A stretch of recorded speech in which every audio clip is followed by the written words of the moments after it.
By 2030, artificial intelligence is expected to transform nearly every part of our lives. In healthcare, AI will help doctors diagnose illnesses faster and more accurately, potentially saving millions of lives through early detection and personalized treatments.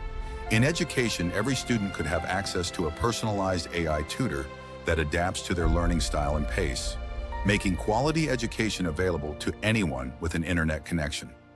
Transportation will be revolutionized by self-driving vehicles, reducing traffic accidents and making travel safer and more efficient.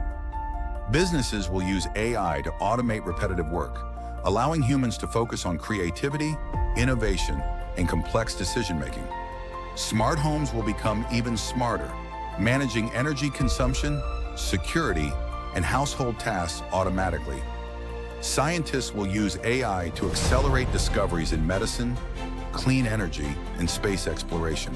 However, this transformation will also bring challenges.